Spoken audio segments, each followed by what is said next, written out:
Bueno,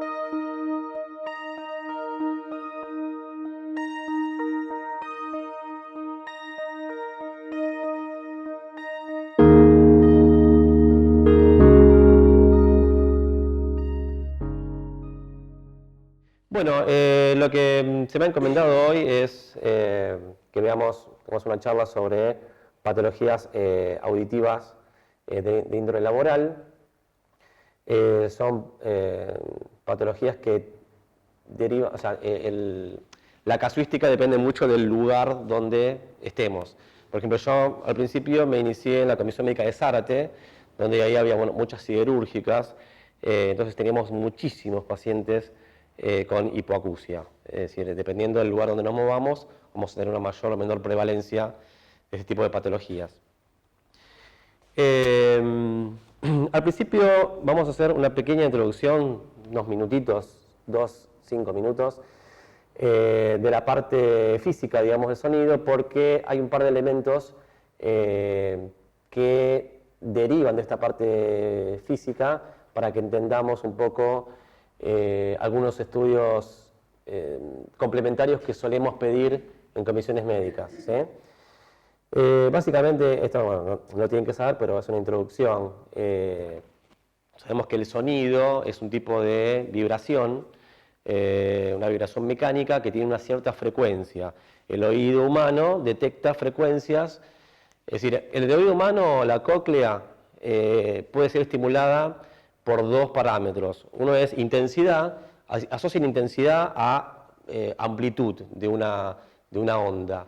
Y frecuencia, por otro lado. Es decir, que tenemos un rango de frecuencia que suele oscilar entre 16 a 20 Hz a 16.000 a 20.000 Hz. Es el espectro audible del ser humano. ¿Sí? Otros animales tienen otro espectro. Por ejemplo, los perros escuchan hasta los 30.000 Hz, murciélagos hasta 45.000 Hz, insectos 100.000 Hz. Es decir, nuestra cóclea tiene capacidad para discriminar entre 16 a 20, límite inferior, 16 a 20 Hz, ciclos sobre segundo, hasta 16.000 a 20.000 Hz en el rango superior. Ese es el espectro audible en frecuencia. Pero que un sonido tenga esa frecuencia no implica que nosotros podamos escucharlo. Necesitamos que tenga una mínima intensidad, ¿sí? Entonces esa mínima intensidad es el umbral que le llamamos para que la cóclea, si tiene una frecuencia determinada, podamos escucharlo, ¿sí? Todos aquellos sonidos que están en el por debajo del espectro audible, no sé si... hacia acá.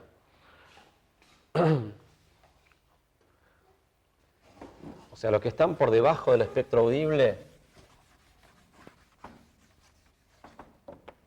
dijimos el rango que va de 16 a 20 hasta 16.000 a 20.000 Hz.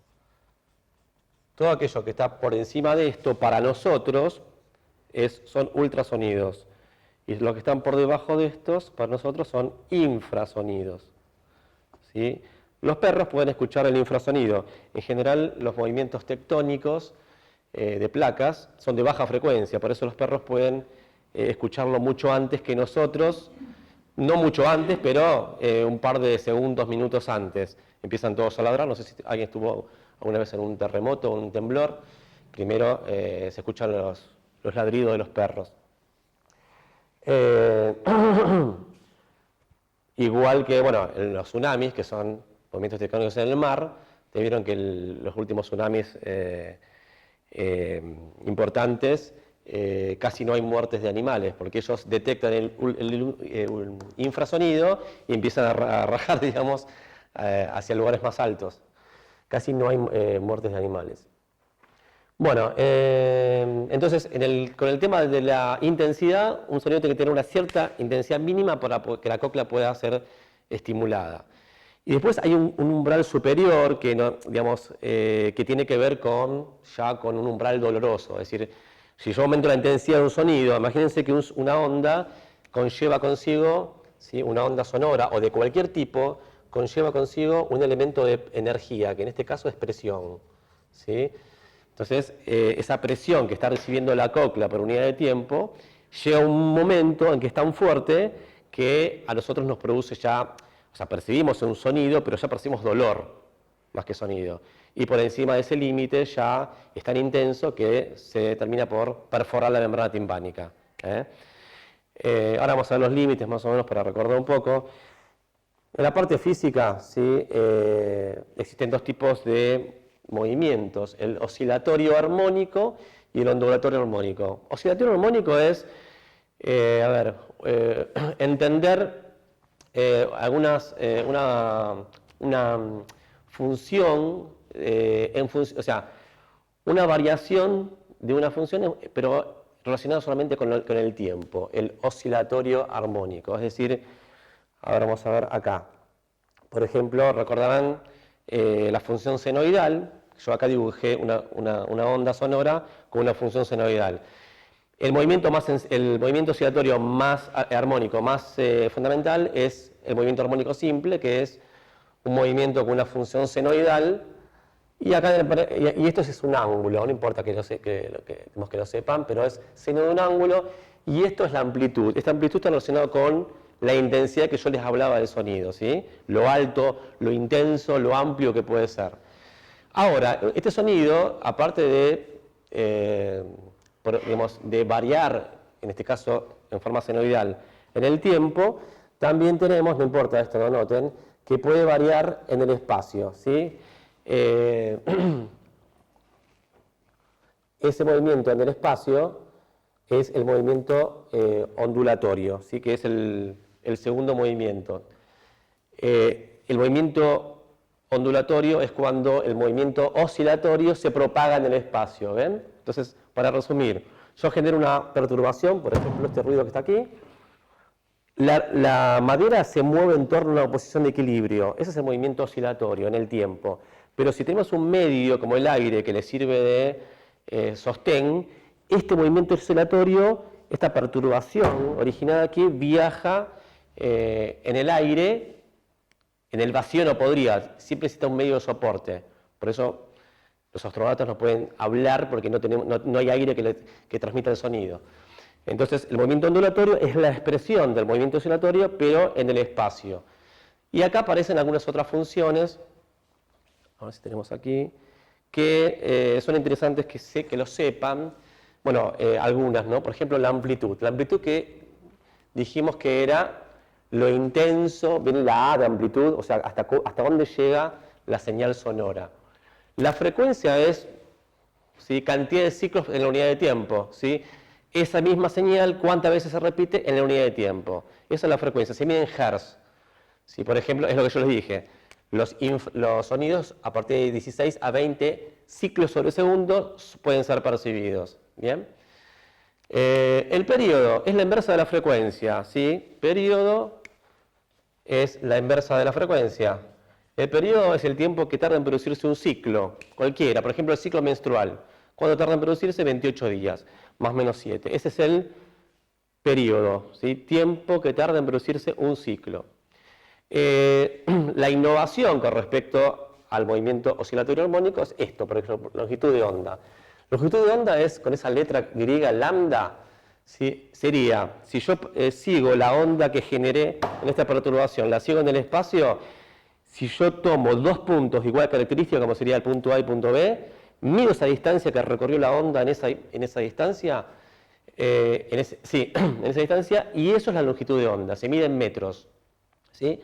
Fíjense, es la distancia recorrida entre dos puntos de igual característica. A y B son dos puntos de igual característica, que son la cima de la onda, ¿sí? Esa onda se va amortiguando porque pierde energía por fricción, ¿sí? Pero bueno, esta es la longitud de onda, ¿sí? ¿Quedó claro? Y la velocidad de propagación tiene que ver con esa onda, cuán rápido se propagó en el espacio. Esos son parámetros de un sonido. Entonces, quedó claro más o menos movimiento oscilatorio armónico, movimiento ondulatorio armónico. Cuando yo hablo de movimiento ondulatorio armónico, estoy hablando de onda, ¿ven? Estoy hablando de propagación. ¿Qué es una onda? Es un fenómeno de propagación a través del espacio de una situación característica del mismo. Bueno, ahí yo puse una fórmula, pero lo que me interesa que sepan de esta fórmula es que fíjense que E sub 0 sería la amplitud de la onda, el sonido, por ejemplo, ¿sí? La forma senoidal, que es una forma, vamos a decir, básica, voy a explicar por qué, y acá estos dos elementos, tiempo y espacio, ¿sí? O sea que el movimiento ondulatorio, una onda, tiene características de variación en el tiempo y, como se propaga en un medio elástico, el aire ejemplo, también tiene propiedades de variación en el espacio, ¿sí? Eso es una onda. Hay muchas ondas. Hay ondas electromagnéticas, por ejemplo, el infrarrojo, el ultravioleta del Sol, las microondas, las ondas del celular, que son las ondas hertzianas, son todas ondas, ¿sí? Algunas son electromagnéticas y en el caso de mi voz es una onda sonora, es una onda de tipo mecánico. ¿Estamos? Esto es mecánico, hay ondas electromagnéticas y hay de otro tipo, pero la definición de ondas se puede aplicar a todas. Bueno, de la parte física, esto no.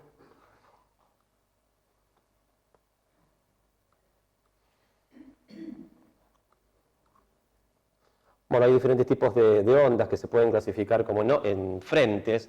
Hay frentes de ondas circulares. Por ejemplo, yo tiro una piedra a un estanque y yo veo que desde el centro donde cayó la piedra se forma como una ondulación hasta llegar a la orilla. Fíjense que la perturbación es la piedra que cayó en el centro, ¿sí?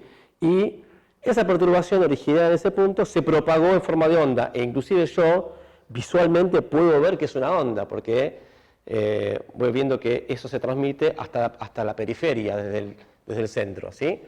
Así que ondas circulares. Puede haber ondas esféricas, ejemplo, un helicóptero que está en el espacio y transmite para todos los lugares, digamos, desde el centro, o sea, todos los lugares del espacio circundante, ondas que le llamamos frente esférico de onda. ¿Qué serán estas? ¿Ven? Bueno, ahora esta introducción viene porque justo es importante que sepan esto para entender un poco las patologías del oído. Es decir, hacemos un pequeño repaso de lo que es la intensidad. Yo dije que había dos formas de que la cóclea sea estimulada. Uno es con frecuencias, ¿sí? Frecuencias que están entre 20 y 20.000 Hz, ¿sí? 20 Hz a 20.000 Hz para redondear, pero también requieren una cierta intensidad, ¿sí? Esa intensidad, bueno, acá tenemos los valores mínimos y máximos que habíamos definido antes. Antes de definir esos valores mínimos y máximos, me interesa que ustedes sepan el concepto de intensidad, allá arriba, ¿sí? Viene, digamos, de energía sobre tiempo y sobre otro tiempo más. En definitiva, la unidad de intensidad es watts sobre segundo, o sea que sería cualquier onda. Ustedes pueden ir a comprar, no sé, un láser terapéutico, un bisturí quirúrgico, cualquiera sea la medida de la intensidad de una onda, ¿sí? Siempre la unidad es el watt sobre segundo, o sea, intensidad es potencia sobre tiempo. Potencia se mide en watt, el tiempo se mide en segundos. Perdón, sí, segundos, está bien. Esa es la unidad de potencia. Entonces ahora hay dos formas de describir la intensidad de una onda. Una es en forma absoluta, que es la que describí ahí, ¿sí? La que describimos recién. Eso sería describir intensidad en forma absoluta, ¿sí? Ahora, hay una forma que es la forma relativa, que es con logaritmos, ¿sí? Fíjense esto. Esto se llama nivel de sensación, se mide en decibeles el nivel de sensación. El nivel de sensación, ¿sí? Tiene que ver con esta expresión, 10 logaritmo de I sobre I0, donde I0 es la intensidad de referencia. La intensidad de referencia, en este caso, sería la mínima intensidad que puede estimular la cóclea. En este caso, la mínima intensidad es este valor tan pequeño, es menos 10 al 16 watts sobre centímetro cuadrado, ¿sí? Perdón, acá me equivoqué. La intensidad es watts sobre metro cuadrado, es superficie esto, ¿sí? Watts sobre metro cuadrado. Es potencia sobre superficie. Watt sobre superficie, que es metro cuadrado. Esa es la intensidad absoluta. La relativa es la expresión que vemos acá, que se llama nivel de sensación. N, nivel de sensación, que está allá arriba, se mide en decibeles, que es la unidad que quizás más conocen de intensidad. Entonces, la mínima intensidad que estimula la cóclea es este valor, 10 a la menos 16 watts sobre centímetro cuadrado. La máxima intensidad que tolera el tímpano antes de que se genere dolor es 10 a la menos 4 watts sobre centímetro cuadrado. Fíjense que menos 16 es algo más chiquito que menos 4, para que tengan una idea de las dimensiones. Bueno, acá tienen los valores que les dije, ¿ven? 10 logaritmo y si yo, por ejemplo, la I sub 0 es la de referencia, ¿sí? Si yo comparo la máxima intensidad que mi oído tolera, que es 10 a la menos 4, sobre la de referencia, ¿sí? Vamos a tener que, fíjense, acá está la cuentita, dice 10 a la menos 4 menos 16 es 10 a la 12. Logaritmo de 10 a la 12 es 120 dB. Por ende, ¿cuál es la máxima intensidad que la cóclea tolera antes que duela o se rompa? 120 decibeles. Tiene que ver con eso, ¿sí? Bueno.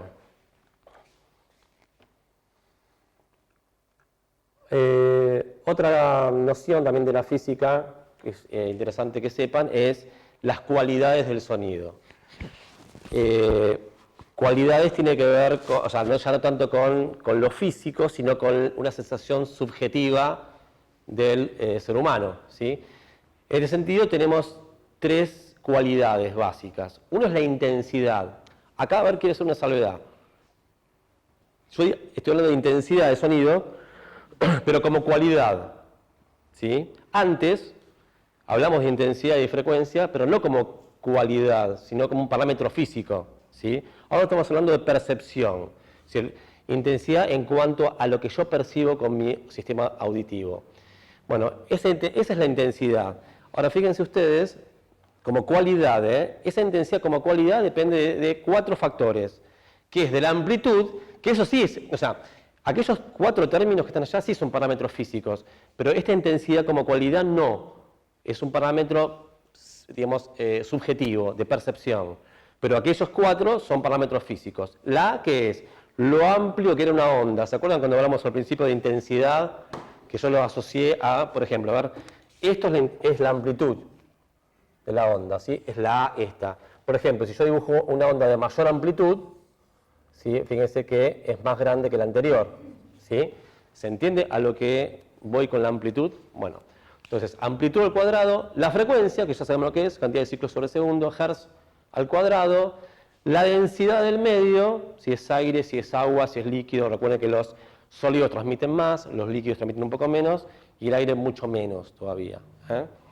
Aproximadamente, a ver, el hueso, la velocidad en el hueso, que es un sólido, son 5000 metros sobre segundo, se transmite rápido en los sólidos. En los líquidos aproximadamente 1000 metros sobre segundo, la velocidad de transmisión, y en el aire 314 metros sobre segundo, ¿bien? Esas serían las velocidades relativas según el medio. Entonces, tenemos amplitud cuadrado, frecuencia cuadrado, densidad del medio y la inversa de la distancia. Es decir, yo estoy hablando a ustedes me escuchan a 1 metro, me van a escuchar con una cierta intensidad. Si ustedes se van 2 metros, la intensidad no baja la mitad, baja la cuarta parte, porque es inversamente proporcional al cuadrado de la distancia. ¿Estamos? Si la onda sonora, a medida que nos alejamos, no disminuye proporcionalmente, sino que disminuye con el inverso del cuadrado. Se llama ley de inverso del cuadrado, que es una ley bastante conocida en la física de las ondas. La altura. La altura, entonces pongo tono, porque es más conocido como tono. Nosotros a veces decimos, ¿puedes hablar en un tono más bajo? Y estamos confundiendo ahí tono con ¿qué? Con intensidad. ¿Se entiende lo que digo? ¿Sí? Hablar en un tono más bajo sería, o sea, poner la voz más grave. ¿Sí? ¿Se entiende lo que digo? La diferencia que hay entre tono e intensidad. O sea, también el tono se refiere también a, en algunos libros, como altura. Entonces tenemos que un sonido, de acuerdo al tono, puede ser grave o agudo, ¿sí? Recuerden entonces que altura, tono, hace alusión no a la intensidad, que es lo que está arriba, sino a la frecuencia. Las mujeres tienen tono más agudo, más elevado o bajo. Alto, exactamente. ¿Sí? Y casualmente el oído humano, con el tiempo, pierde capacidad para discriminar frecuencias.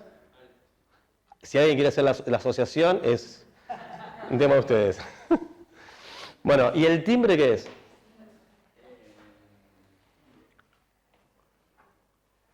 ¿Con qué tiene que ver? Bueno, acá nos metimos un poco, vamos a tratar de resumirlo en 20 segundos. Yo le comenté al principio, cuando hablé de seno, que era la función básica, pero en realidad no hay ningún sonido que sea puro de 10 Hz. ¿Sí? Es muy difícil que nosotros escuchemos sonidos puros de una intensidad determinada. Un sonido puro de una intensidad determinada puede ser el que se obtiene de un diapasón. El diapasón es un elemento, los neurólogos y otorrinos lo suelen utilizar, ¿sí? Que es un vástago con una rama que está construido de un solo material y que al ser golpeado una de las ramas del diapasón empieza a vibrar, movimiento oscilatorio armónico. ¿Sí? Si tiene una frecuencia determinada, yo puedo escucharlo, movimiento ondulatorio armónico. ¿Bien? Pero la característica que tiene el diapasón es que tiene una sola frecuencia. Es raro escuchar eso. Por ejemplo, vamos a poner 514 Hz. O sea, nosotros no estamos habituados a escuchar sonidos puros de una sola frecuencia. Siempre escuchamos un sonido complejo, digamos, que está integrado por múltiples frecuencias. Al igual que la luz. Yo veo ese paño que está ahí y en realidad no es de una frecuencia pura. Una frecuencia pura es la luz obtenida por un láser, que tiene una frecuencia determinada. ¿Sí? ¿Qué tal? Buenas tardes. Bueno, al igual que el láser, que tiene una sola frecuencia, el sonido que emana de un diapasón que está vibrando también tiene una sola frecuencia. Serían una luz pura y un sonido puro. ¿Qué es un sonido puro o luz pura? De una sola frecuencia. ¿Estamos? Habitualmente no sucede eso. Habitualmente tenemos si tuviésemos que graficar un sonido de la voz mía, sería una cosa muy compleja de graficar. Supongamos que fuese algo así. ¿Sí? Sí, muy complejo. Pero hay un tal Fourier, que dijo que no importa lo complejo que sea un sonido o una onda, todo sonido complejo, onda compleja, se puede descomponer en una frecuencia fundamental, que es a lo que hace alusión este término. Por ejemplo, 500 Hz es la frecuencia fundamental de vamos a decir cualquier cosa, de mi voz. Y después se le van a acompañar un montón de armónicos, siendo cada armónico un múltiplo de la frecuencia fundamental. Entonces, Fourier lo que hace es, de un sonido complejo, lo descompone, primero por una fundamental y una serie de armónicos acompañantes. Si yo hago la sumatoria de todo eso, me queda el sonido complejo. ¿Se entiende eso? Se llama descomposición de Fourier. Bueno, entonces, ¿qué tiene que ver esto con el timbre? Que yo puedo escuchar un sonido que sea de igual intensidad, de igual altura, pero es muy difícil que, que tenga el mismo timbre. Dos sonidos de dos fuentes diferentes. Alguien podría decir dos gemelos idénticos, ¿sí? La voz es muy parecida, ¿sí? Pero nunca va a ser igual. ¿Por qué? Porque la voz de cada uno de ellos, o sea, nosotros en general, va a tener una frecuencia fundamental y una cantidad de armónicos. Los armónicos van a depender del tamaño de la lengua, cantidad de tejido conectivo, cantidad de líquidos, piezas dentales, paladar duro, todo el sistema de fonación, la caja craneal, si hay neumatización de los senos. Es decir, hay un montón de parámetros que va a hacer que cada voz o cada sonido de cada persona sea prácticamente única. ¿Se entiende? Pues es muy difícil tener todos esos parámetros iguales, aún en gemelos, ¿sí? Aún en gemelos idénticos. Pero se entiende que el timbre, ¿sí? No tiene que ver ni con la intensidad ni con la altura, tiene que ver con todo esto que rodea a la fuente que está emanando el sonido. ¿Estamos? Eso es el timbre, que también a veces confundimos timbre, decimos otra cosa por timbre y no lo que es. Bueno, acá tenemos algunos, para que vayamos adecuándonos a cuántos decibeles representan algunas cosas de la vida diaria. Por ejemplo, susurro de hojas o susurrar algo al oído, ¿sí? Fíjense, entre 10 a 30 decibeles. Acuérdense, cuando les digan decibeles, ¿sí? La mínima intensidad del I sub 0, 10 a la menos 16, y la máxima van sumando hasta que llegan al umbral más doloroso, ¿sí? Le van sumando decibeles. Entonces, susurro de hojas 10 decibeles, piso tranquilo en una ciudad 20 decibeles, susurro 30, o sea, susurrar a alguien al oído, por ejemplo, música emitida por radio a bajo volumen 40, una conversación 50-60, depende si es en voz baja, un auto circulando 70, calle con mucho tráfico 80. Ahí es un punto que interesa detenernos, porque estamos cerca de los valores en intensidad, en decibeles, que pueden ser, ¿qué? Claro, dañinos para el oído. ¿Bien?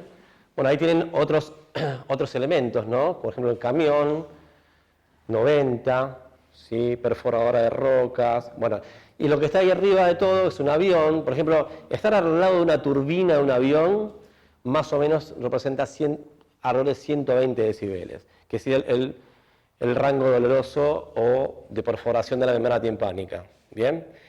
Esto es importante, este punto de acá, ¿no? De los camiones, porque, ahora vamos a entrar un poco más en la patología auditiva, porque hay veces en que, a ver, en todos estos años que yo estuve en la superintendencia, por supuesto que han salido, o sea, el que no está en la superintendencia piensa que es el máximo órgano, como si fuese, digamos, no sé, algo sublime, un comité súper especializado. En realidad no, es bastante, hay bastante error, digamos, en las comisiones médicas, ¿sí? Entonces, había algunas cosas que quedan quizás a criterio personal, ¿bien? Por ejemplo, era muy común decir, viene una persona, digamos, que maneja un camión a reclamar daño auditivo, y es como que lo que existía en la mente nuestra eran que solamente podían reclamar daño auditivo aquellos trabajadores que están en una fábrica, no sé, fue ruido que nosotros intuitivamente digo, sí, en una fábrica sí hay ruido, ¿sí? Pero, ya les comento, o sea, fíjense esto, el ruido de la calle estamos en 70 decibeles ya, ¿sí? Una calle con mucho tránsito, que en todas las grandes capitales las hay, ya nos acercamos a los 80 decibeles, y estamos ahí nomás, porque el límite es 82-85 decibeles para empezar a dañar la cóclea, ¿sí? Entonces, un camionero, ahora también los motores cada vez son más silenciosos, en la era eléctrica ese tema va casi a desaparecer, ¿sí? Aunque ya están habiendo simuladores de motores para los autos eléctricos, porque imagínense las personas hipoacúsicas que cruzan la calle, ya están acostumbradas, digamos, al ruido del motor, y de repente un auto eléctrico no hace nada de ruido, están ahora creándose simuladores de motor, o sea que el ruido va a seguir estando aunque tengamos autos eléctricos, ¿no? Así.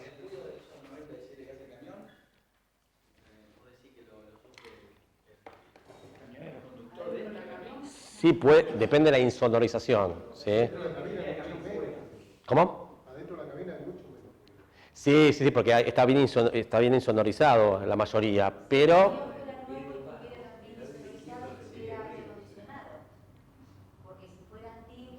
Claro, exactamente. Bueno, no sé si, bueno, hay una patología que es muy, o sea, muy poco reclamada, que es la artrosis de columna lumbar por la vibración de cuerpo entero. A mí, creo que me han llegado en 12 años, 2. O sea, podría ser más frecuente, de hecho la artrosis es muy frecuente, pero no sé por qué no la han reclamado nunca, casi nunca la han reclamado. Esto me viene a colación porque uno dice, no, pero los colectivos, o sea, el modelo de enfermedades profesionales dice que tiene que ser maquinaria pesada. ¿Cuál es el límite de pesada? Bueno, los libros por ahí no está muy definido, pero alrededor de 2 toneladas, por ejemplo, ¿sí? Pero, o aquellas vehículos que tienen ruedas macizas, como por ejemplo los Clark, los autoelevadores, ¿sí? Transmiten presión, vibración a la columna y puede uno reclamar artrosis lumbar. Pero teníamos duda a veces de cuándo considerar máquina pesada o el caso que usted dijo, doctora, de camiones o colectivos muy viejos, ¿sí? De donde, digamos, comparado con uno moderno, la vibración era algo importante. Sí. Sí, sí, sí. Seguro, seguro. Lo que pasa es que si es por ese tema, los abogados están trayendo 30.000, digamos, trámites de lumbalgia, enfermedad, hernia discal, enfermedad reconocida en el año 2012 más o menos, 2014, sabiendo que tienen más de un nivel y no va. O sea, traen un montón de patologías que van a ser rechazadas y no traen, digamos, ojo, no de los abogados, también de los médicos legistas.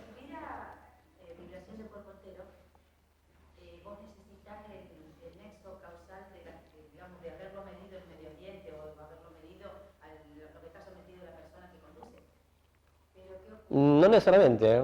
Si es un Clark, no.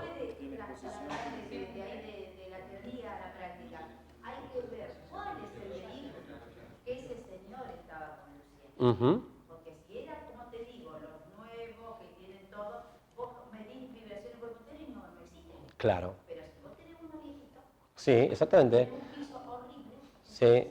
Es un trabajo ahí cualitativo, justamente. Bueno, ahora tengo una diapositiva de esto, en que yo les también, a propósito de hipoacusia, hay dos parámetros. Uno es el cuantitativo, que estamos ahora acercándonos a los niveles de decibeles.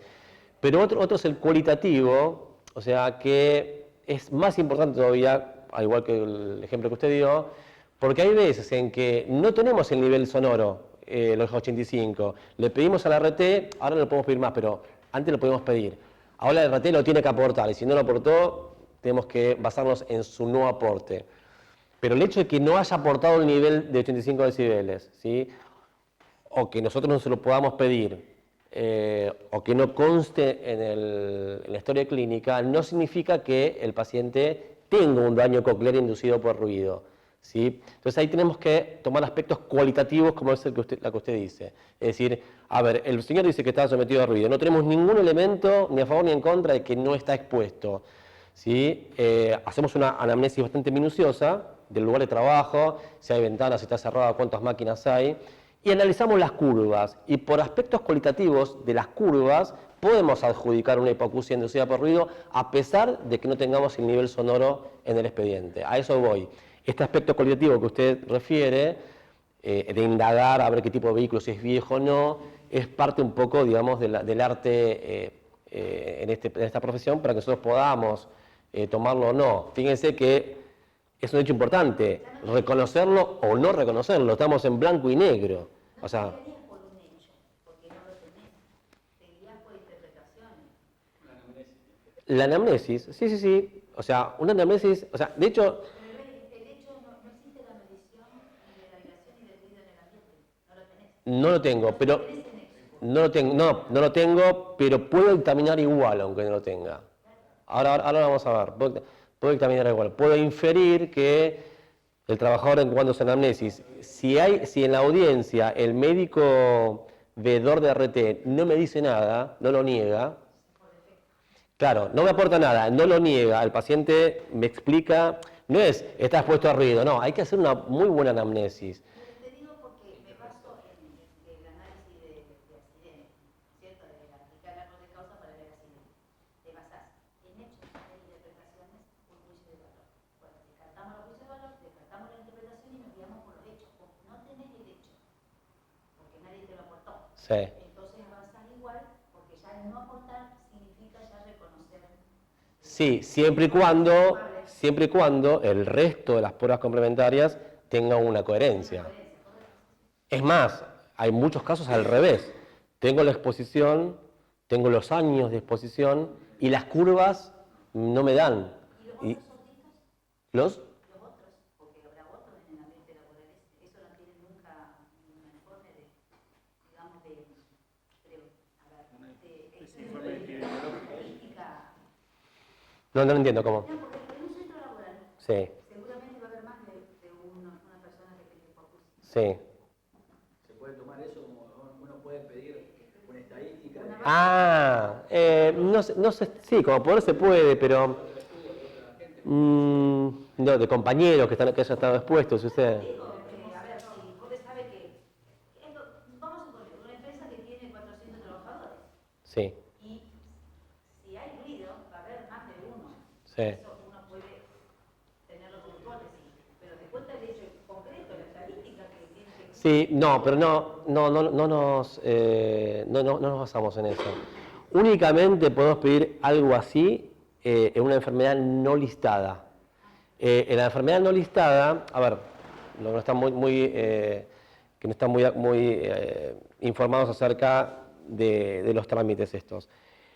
Nosotros tenemos un listado de enfermedades profesionales que está listada, hay una cantidad en una lista de enfermedades con su correspondiente factor de riesgo, el agente causal. Basta que la gente se presente, diga trabajo ahí, que nosotros podamos comprobar que está expuesto a esa gente. Si tiene la patología, el manual de enfermedades profesionales nos permite asociarlas, vincularlas. Pero ¿qué pasa cuando alguien viene acusando una patología que no está listada? Entonces hay un trámite especial que se llama trámite por enfermedad no listada, donde se invierte la carga de la prueba. Es decir, antes no hacía falta demostrar nada, basta que nosotros hagamos un vínculo asociativo entre tiene la enfermedad, está expuesto, lo vinculamos según el manual de enfermedades profesionales. Pero cuando no está en ese listado, el agente tiene que venir por otro lado, es otro trámite. Para ese trámite necesita un médico, antiguamente se exigía un médico legista o un médico del trabajo. Ahora se hizo más light, ¿sí? Cualquier médico. Para mí eso va en detrimento, digamos, de la prueba, porque si antes era muy difícil demostrar una enfermedad no listada con un informe de un médico legistado laboral, menos aún con la de cualquier médico, que lo único que hace es decir, presenta tal cosa por tal otra, o sea, no hace ningún vínculo asociativo, ¿sí? En el caso de enfermedad no listada, se invierte la carga de la prueba y ahí sí tiene que ver con la parte epidemiológica. Es decir, yo tengo que exigir que el médico, legista o quien fuere, haga una asociación epidemiológica basada en la bibliografía para que yo pueda asociar esas enfermedades. Es muy difícil, digamos, es muy difícil ingresar a una enfermedad no listada. Correcto, está bien eso. Pero desde afuera parece llamativo, te digo, me parece muy llamativo que no se tome en cuenta si hay otras personas que tienen hipoacusia expuestas al mismo ambiente laboral. Lo que pasa es que eso ya sería un tema de la RT, porque si la RT advierte esto, debería acrecentar los controles periódicos, ¿sí?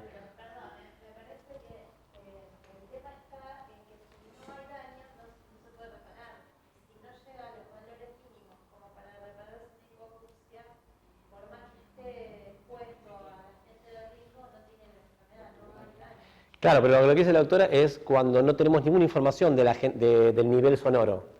¿Qué hacemos? Si no tenemos ningún elemento que diga está expuesto a tal valor, si sirve casos similares en el medio de trabajo como criterio epidemiológico para avalar nuestro dictamen.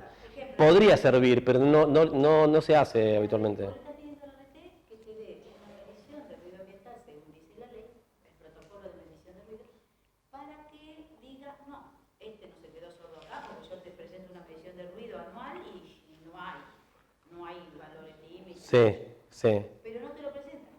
No. Entonces vos tenés que pensar que si no te lo presentan, no tiene prueba contraria.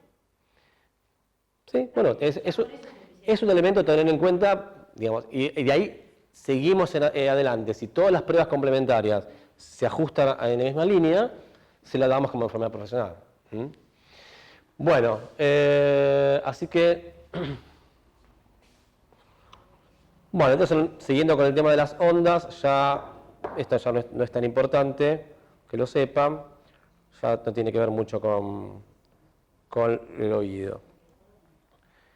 Un recordatorio muy global de la estructura anatómica del oído. Nos interesa dividirlo en tres partes: oído externo, medio e interno. Oído externo, conducto auditivo externo hasta la membrana timpánica, y desde la membrana timpánica hasta el órgano, digamos, hasta la cóclea, sería el oído medio, y desde la cóclea en adelante el oído interno. Con los correspondientes, recuerden, el oído medio, ¿sí? La cadena de huesecillos, martillo, yunque y estribo, que llegan hasta la ventana oval, y bueno, después el sistema del laberinto auditivo, sáculo, utrículo y los tres conductos semicirculares con la endolinfa y los líquidos que la circundan. Algunas patologías del oído por proximidad al nervio vestibular también tienen componente del mismo, ¿sí? Y de todas formas la patología vestibular es muy poco prevalente en comisiones médicas. Comparada con la de oído, la vestibular es muy poco prevalente. Bueno, acá ponemos un poco un recordatorio de las dos formas en que se conduce un sonido. Uno es por vía aérea directamente, como dijimos, la perturbación, movimiento oscilatorio armónico, ondulatorio armónico. Si tiene una frecuencia y una intensidad determinadas, si esa onda sonora va a poder impresionar la membrana timpánica y esta transmitir el sonido hacia el oído interno y luego ser percibido por las vías neurales correspondientes. Ahora, el sonido también puede hacer como un atajo, entre comillas, o los puede transmitir. Recuerden que yo dije que los sólidos transmiten 5.000 metros sobre segundo, líquidos 1.000 metros sobre segundo y aire 314 metros sobre segundo. Bueno, acá tenemos que toda la caja craneana se comporta como si fuese un bloque de sólido y el sonido se transmite a buena velocidad a través de los sólidos y esta estimulación a través de la apófisis mastoides, por ejemplo, puede impresionar también el órgano auditivo sin pasar por la vía aérea. Entonces, esos serían los dos métodos de conducción del sonido, vía aérea y vía ósea.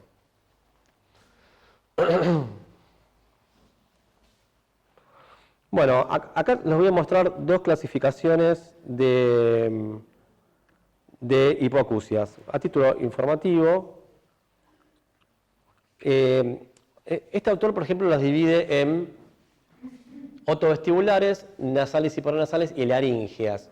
A título informativo puse las nasales y paranasales porque son muy rara causa de hipoacusia, pero están descriptas, ¿sí? Las óticas, que son las que más nos interesan, ¿sí? Bueno, tenemos conductivas, neurosensoriales y mixtas. Algunas causas de cada una, igual vamos a ver otras diapositivas donde tenemos las causas un poquito más explayadas, ¿sí? Ahora, sacando la hipoacusia inducida por ruido, los trabajadores que están expuestos a ruido, también tenemos hipoacusias, pero como accidente de trabajo, ¿sí? Por ejemplo, explosiones o traumatismos de cráneo. El traumatismo de cráneo puede causar, fíjense, tanto conductivas como neurosensoriales, unas u otras. El TEC está en las dos. Allá noto algunas causas un poco más raras, digamos, de rupturas timpánicas, por despresurización o electrocución. Pero bueno, básicamente las que más nos interesan a nosotros son las neurosensoriales, como enfermedad profesional, hablo, donde ruido y tóxicas serían las más frecuentes. De hecho, la patología, ahora vamos a ver la prevalencia, la patología auditiva inducida por ruido representa el 30% de los trámites en comisiones médicas, son muy frecuentes, 30% de los trámites. Ahora vamos a ver otra clasificación. Bueno,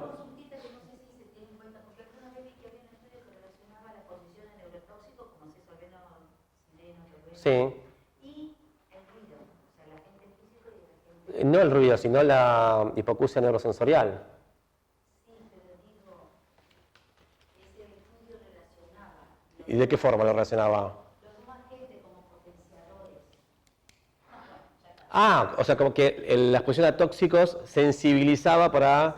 Puede ser, sí, sí, sí. Pero no se maneja No, no para nada. No, inclusive casi yo no he tenido ninguna hipoacusia tóxica prácticamente, o sea, es muy poco frecuente. No hemos tenido, son una rareza en realidad. Acá tenemos, hablando de rarezas, algunas causas de hipoacusias por, digamos, problemas nasales, ¿sí? O laríngeos. ¿Mm? Acá sí tenemos algunas enfermedades, por ejemplo, por intoxicación por metales, níquel, cadmio, cromo, zinc, cobre. Si todos esos metales causan perforaciones o úlceras de tabique nasal. Algunas causan también cáncer a nivel de neoplasias malignas del tabique. ¿Sí? Pero bueno, esas podrían tener cierta frecuencia, pero tampoco son muy frecuentes. Neoplásicas, fíjense en los trabajadores de la madera y cuero, los que les comenté, pueden tener neoplasias de senos paranasales y que repercutan también a nivel del oído, pero ya digo, son bastante raras. Y también puede estar descritas patologías laríngeas como causantes de hipoacusia. Esto por la conexión, digamos, con el oído medio, ¿no? La faringe con el oído medio. Ahora sí, vayamos un poquito más a las conductivas, un poco más en detalle. Bueno, conductivas está afectado básicamente el oído medio, la transmisión a través de la cadena osicular. Pueden ser infecciones de oído medio, cera. Nosotros en la etapa de, digamos, de examen médico, examen físico, tenemos que hacer un examen con el otoscopio y ver si el paciente tiene cera, ¿bien? Porque esto incrementaría, sería como un factor de incremento de la incapacidad, si la tuviera, a la hora de ponderar, porque el paciente va a escuchar menos y eso se le va a agregar a su patología neurosensorial si la tuviere. Entonces nosotros como médicos tenemos que evaluar con otoscopio el estado de la membrana timpánica y la presencia o no de cerumen. Si tiene cerumen, nosotros tenemos que derivarlo, o sea, no puede seguir el trámite, le tenemos que dar una segunda citación y que vaya a la obra social, se extraiga los tapones de cera y luego concurra a nuevo trámite, ¿sí? Bueno, cualquier patología de la cadena osicular, recuerden que la cadena osicular por traumatismos de cráneo pueden luxarse los huesecillos o puede haber como una rigidez de los mismos en la otoesclerosis. En la presbiacusia, por ejemplo, hay la presbiacusia, que es el envejecimiento de todo el sistema auditivo, no solamente del oído medio. El oído medio puede estar afectado también, obviamente, ¿sí? A través de una rigidez de todos estos huesecillos del oído. Los huesecillos del oído, para que tengan una idea, tienen función de amplificación del sonido. La onda sonora, ¿sí? Cuando llega a los huesecillos del oído, se multiplica por 20, ¿sí? Amplifican la intensidad del sonido. ¿Bien? Bueno, líquidos en el oído, objetos extraños, perforación timpánica. Si está el oído perforado, también no deberíamos enviarlo a hacer los estudios porque esto ya traería aparejado una hipoacusia quizás mixta, conductiva y neurosensorial. Cicatrices en el tímpano, bueno, todas estas son causas de hipoacusias conductivas. Perceptivas o neurosensoriales, son sinónimos, ¿sí? Hipoacusia perceptiva o neurosensorial. Bueno, acá tienen también ototoxicidad. Algunos pueden venir no por enfermedad profesional, sino por, digamos, como algo derivado de accidente. Un paciente que es internado y está tomando aminoglucósidos, furosemida, puede tener un efecto ototóxico y quedar con una secuela auditiva producto de un tratamiento médico como efecto adverso a una medicación. Es decir, cualquier paciente, eso es lo que yo les decía, que nosotros tenemos la historia clínica de 300 hojas, tenemos 5 minutos para leerlo antes de atenderlo, ¿sabe la cantidad de cosas que se nos pasan por alto? Jamás podemos ver si el paciente, qué tratamiento, qué antibiótico tomó y si ese antibiótico le causó algún efecto adverso. Es decir, estamos comiendo un montón de cosas ahora que tenemos el sistema informático. Agilidad, pero en detrimento de calidad. Bueno, infecciones víricas, HIV, varicela zoster, parotiditis, infecciones del sistema nervioso central, traumatismos. Vamos a ver ahora en particular los traumatismos, pero que tienen un comportamiento bastante similar, aunque no tenga nada que ver, ¿no?, a la hipoacusia inducida por ruido. Uno dice, ¿qué tiene que ver el traumatismo del cráneo con la hipoacusia inducida por ruido? Sin embargo, vamos a ver que los patrones audiométricos son bastante similares. Bueno, acá está en negritas la lesión auditiva por ruido, que es la que vamos a desarrollar más hoy. Las secuelas de traumas encefálicos. Inmunológicas, hay gente que queda sorda, ¿sí?, de un oído habitualmente en forma abrupta, la súbita, sí. Hemos tenido algunos casos, y hay casos muy curiosos. Sigue existiendo ahora. Hay un trámite que se llama silencio de la aseguradora. Ese trámite a nosotros nos partía al medio. ¿Por qué? Porque la ley dice que pasado cierto tiempo, o sea, cuando alguien va a hacer un reclamo, la aseguradora tiene una cierta cantidad de tiempo para contestar la aceptación o no aceptación. La ley tampoco es muy clara en ese sentido. La aseguradora dice que transcurrido 72 horas de la presentación, la aseguradora acepta la pretensión. Entonces, cuando no había una contestación, cuando no había una contestación en ese plazo, el paciente podía venir e ingresar un silencio de la aseguradora. Eso nos crea unos problemas terribles a nosotros. ¿Por qué? Porque la ley dice que pasado ese tiempo, si la aseguradora no respondió, se acepta la pretensión. Y ahí venían las discusiones filosóficas en las comisiones médicas cuando existía el día de dictámenes. ¿Qué es aceptar la pretensión? Aceptar la pretensión. ¿La pretensión qué es? Que se lo atienda, que se le pague incapacidad, que se le reconozca la enfermedad. No sabíamos que era la aceptación de la pretensión. Entonces, esto trajo aparejado que cada uno lo interpretara a su forma. Algunos, incluido yo mismo también, ¿no?, hemos aceptado cada cosa, pero que se cae a pedazos, ¿no?, analizada fríamente. Y la RT después mandando cartas, documentos, llamando a las comisiones médicas, ¿qué está pasando acá? Bueno, ese trámite ahora, si bien existe, está como medio filtrado por la parte administrativa, ¿sí?, por suerte. Pero, ¿qué tiene que ver esto con las inmunológicas? Bueno, que recuerdo una vez un dictamen en Zárate de un camionero que dijo que había abierto una ventana, había entrado una ráfaga muy fuerte de aire y se había quedado sordo de un oído. En realidad tuvo una hipoacusia súbita, ¿sí?, no fue por ruido, no fue accidente de trabajo, nada de eso. Pero entró como silencio. ¿Ah, vos te pasó? ¿Es el mismo? Esta me acuerdo en Zárate. Yo estaba en Zárate.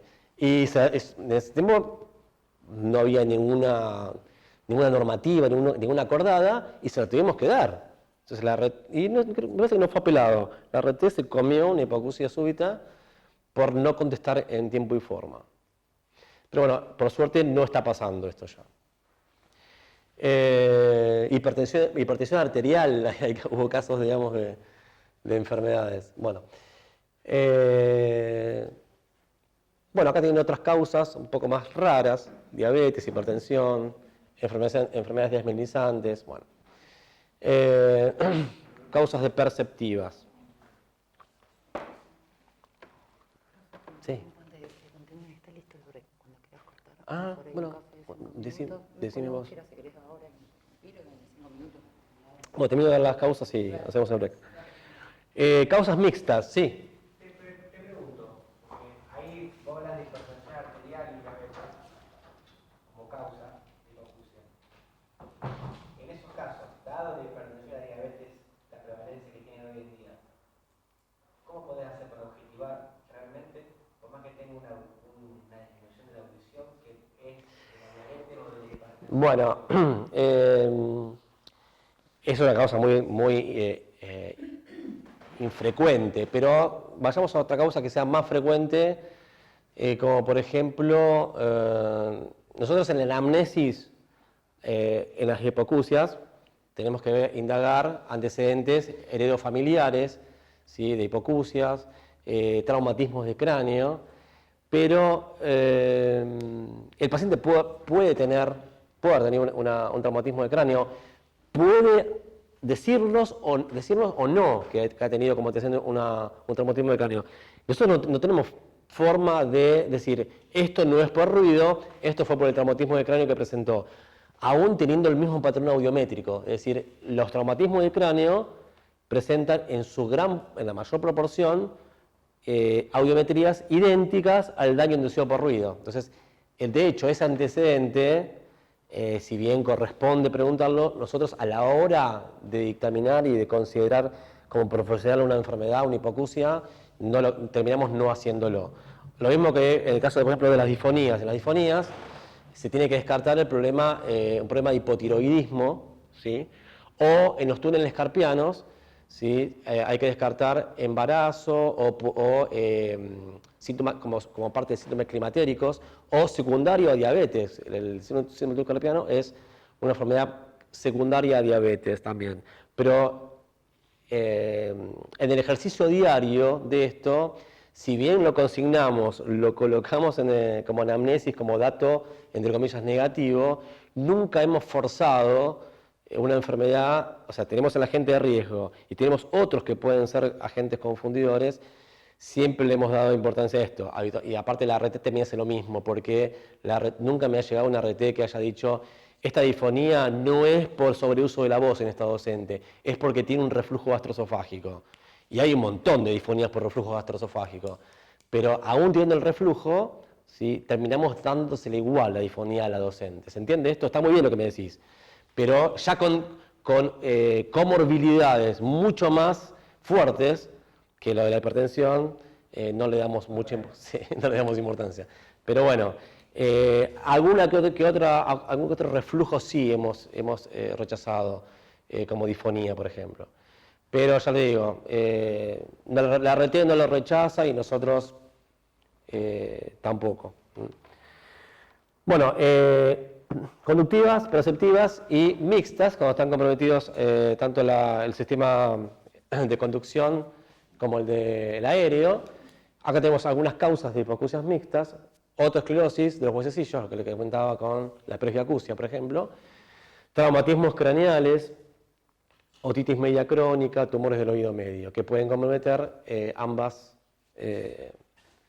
sobre todo los traumatismos craneales. Los traumatismos craneales pueden traer hipoacusias mixtas. ¿Qué hacemos con una hipoacusia mixta? Ahora lo vamos a ver más adelante, es un tema que bastante importante de discernir, porque a nosotros el baremo nos habilita que si hay un daño coclear inducido por ruido, tenemos historia positiva, factor de riesgo, nivel sonoro por encima de 85 decibeles, todas las curvas son compatibles, y cuando llegamos a analizar las curvas, si son compatibles, va para adelante. Ahora, si tenemos una hipoacusia mixta como curva, nos trae muchas complicaciones, porque no sabemos, o sea, hay como una especie de aforismo o de, digamos, de nota, que es de axioma, me salía, que es hipoacusia mixta inculpable, ¿sí?